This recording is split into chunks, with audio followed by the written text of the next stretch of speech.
Back in 2020, before I started creating YouTube videos on Swift, I was full of self-doubt and insecurity. And I wrote a blog post about it and put it on my website.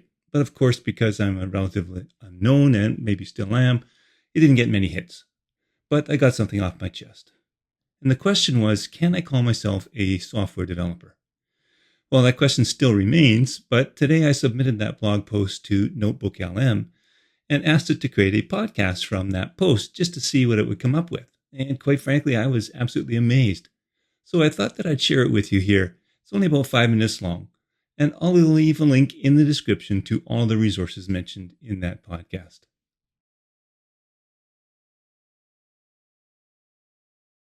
Ever catch yourself like daydreaming about building some app, the kind that changes everything? But then there's that voice, right? That little voice saying, do you really have what it takes to be a software developer? Well, today we are tackling that very question head on. We've got this wild story lined up, someone who's gone, well, everywhere in tech. And get this, their journey started way back in the 60s. Punch cards. Fortran. Can you imagine? It's incredible how the fundamentals of this field, they stick around, even as everything else changes, right? I mean, the patience you need for punch cards, the planning. Yeah. It's mind-blowing. But that kind of background, even if back then it didn't feel like, quote, official software dev, it built that foundation, the logic, the problem solving. Right. Pure gold. It's true. It's not just about whatever the hot new language is this week. It's how you think. And this person, they just kept coming back to code. Punch cards, then using code to teach math, then jumping into school IT, even building tools the whole district used, even sold. Talk about hidden talents. It speaks to an underlying passion, don't you think?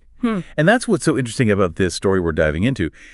It wasn't, point A to point B, straight line to I'm a software developer. This person lived in the world, used their skills, and honestly, that probably made them a better coder later on. Okay, so here's where things get really interesting. They land a job at the company whose software they'd been customizing, forever. Dream come true, right? But they're told, flat out, they're not a real developer, more of a hacker with, and I quote, bad habits. Ouch. Talk about a wake-up call, right? It highlights those unspoken rules you only get from being in the trenches. Industry standards, best practices. A self-taught coder often has the ingenuity down, but maybe not those standardized building blocks. Almost like, that self-taught musician can play anything by ear, but show them sheet music, and it's a whole different story. Which is kind of where our subject's path takes a turn. They go all in on iOS development, specifically Swift. But here's the thing. They even admitted they were learning by copying code. Not truly getting it, just replicating. Oh, so many of us started that way, myself included. It feels like the shortcut, and honestly, sometimes it's IS, just to get things working. But it's that self-awareness this person had, realizing this wasn't going to cut it long-term, that's fascinating.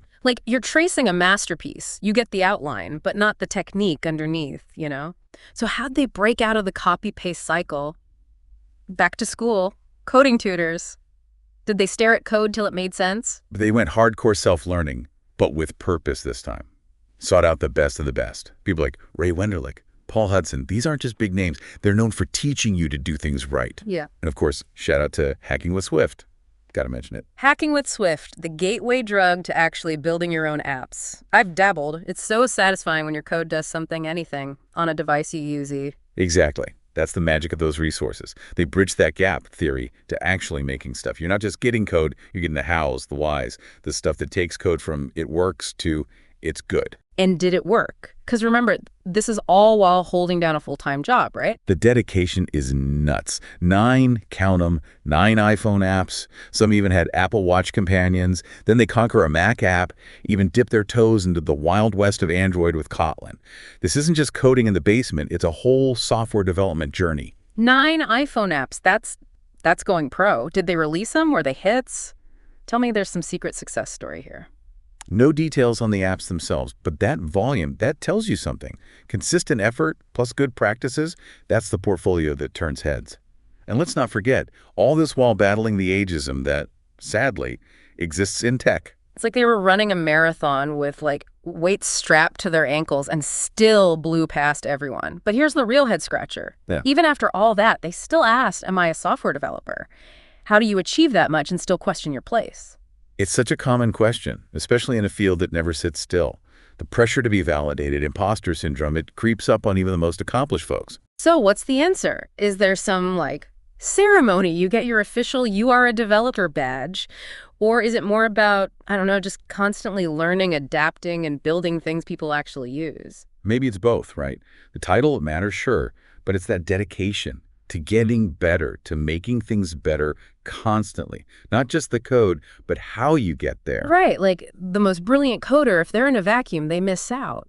Got to be part of the conversation, see what others are doing, what works for them, learn from each other. Exactly. That's what makes this story so powerful. Right. This person wasn't just off coding alone. They were plugged in, reading blogs, forums, even sharing their knowledge.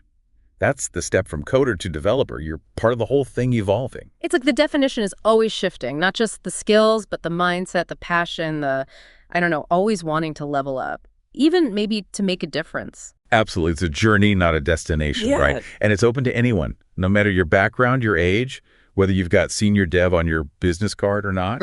It's that drive. The learning never stops. And the joy of like making your ideas real. I love that. And for anyone out there feeling that spark, wanting to start their own WN coding journey, check out our show notes. We've got links to all the incredible resources mentioned, plus some bonus goodies to keep you inspired. Happy coding, everyone.